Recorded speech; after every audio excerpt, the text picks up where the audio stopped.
Before the clash of metal and engine, the Igbo people lived close to the earth, guided by spirits, bound by ancient customs, and governed by sacred traditions passed from generation to generation.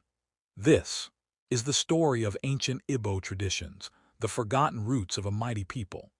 Before the white man's ships kissed our shores, and before iron clashed with the soul, there were the Ndiichie, the ancestors, the silent watchers. They walked among us, cloaked not in flesh, but in sacred memory, in the breath of ritual and the rhythm of drums. Their voices echoed through the rustling palms and sacred hills, guiding the people in the path of Omnala. Long ago, in the sacred village of Umuaka, where the trees whispered to the winds and the rivers never forgot a name, the first covenant was made. The land was still young, and the people lived in harmony with the elements. Ezala, high priest of the earth goddess, gathered the 7 eldest clans beneath the great Oji tree for a sacred purpose. The earth cracked open as a sign, and the Ndiichie spirits of the ancient ancestors spoke through the flames. From the fire a voice thundered.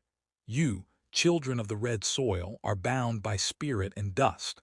Obey the ways of Omnala, and your roots shall stretch beyond generations. But if you mock the old ways, the land shall turn its back on you.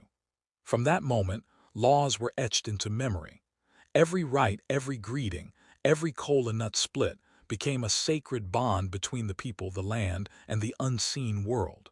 They called it the covenant of the red earth, and it was never to be broken.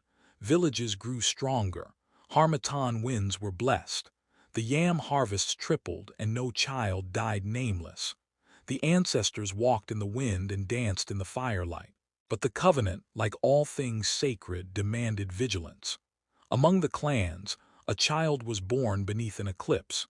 He came into the world with a thin veil covering his eyes, and the midwife gasped, for that was the mark of a spirit-touched one. His name was Nweke, meaning the one who came anew. By age 7, Nweke could speak with trees. By age 9, he summoned rain by humming to the skies. The elders knew he was chosen. They took him to the shrine of Agwanachi, where the python deity coiled around his spirit and whispered sacred secrets. Nweke was trained in the Afa, the sacred art of divination. He read the cowries, conversed with the spirits of the hills, and could banish fever with a feather and a chant. The village began to thrive under his guardianship. Crops never failed, no woman died in childbirth, and no curse remained unbroken. But the spirits are not always kind. Some come with poison wrapped in honey. One night in a trance, Nweke saw a shadow, pale, silent, and watching. It was a warning. Something foreign was approaching. It came on the back of the dry season.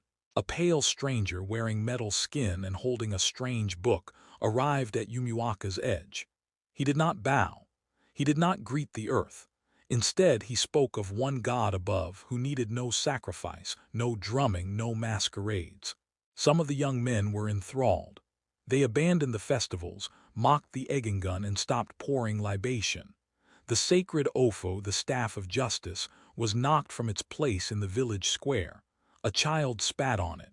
That night thunder growled without rain. The earth grew cold, and when Dibia Nweke tried to consult the spirits, he was met with silence. The covenant had cracked. Nweke wept beneath the Iroko tree, mourning the silence of the ancestors. The people grew confused. Curses returned. Twins died. Yams turned to stone. The gods had hidden their faces, but one voice remained.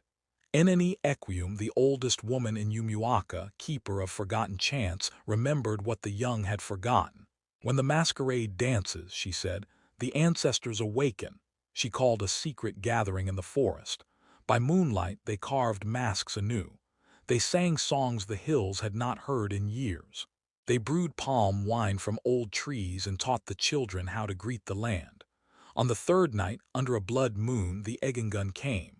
They danced out of the shadows, feet never touching the soil. Drums echoed in tongues long dead. The masquerades whirled with fury and grace, summoning the attention of the Ndiichie. The earth trembled. The air thickened with memory. The covenant was rekindled. But the ancestors came not just with blessing. They came with judgment. In their dreams, the elders and youths who mocked the old ways were summoned. Each stood before the council of ancients, beings masked in fire and shadow. "We do not forget," the spirits said. "We do not forgive ignorance." Each was tested. They were made to recall the lineage chants of their fathers, to identify sacred herbs by scent, to greet the earth with the correct prayer. Some wept in shame. Others ran and never returned. The ones who repented were given blessings. Their names were restored in the ancestral song. But the ones who mocked and forgot vanished, even their shadows erased. From that day, Umuaka swore anew. Festivals returned. Ofa was restored. The masquerades danced again. And the Ndiichie, the keepers of the ancient ways, were honored once more. To this day, when the kola nut is broken and the oldest man speaks, know that it is not just ritual. It is memory. When the masquerade dances, do not laugh. Watch. For the footsteps echo not just in the present, but in the past. And when the wind whistles through the palm trees, listen carefully. You may hear a name you forgot you carried. The Ndiichie are not gone. They are watching, waiting, whispering. Remember us, and you shall never be lost.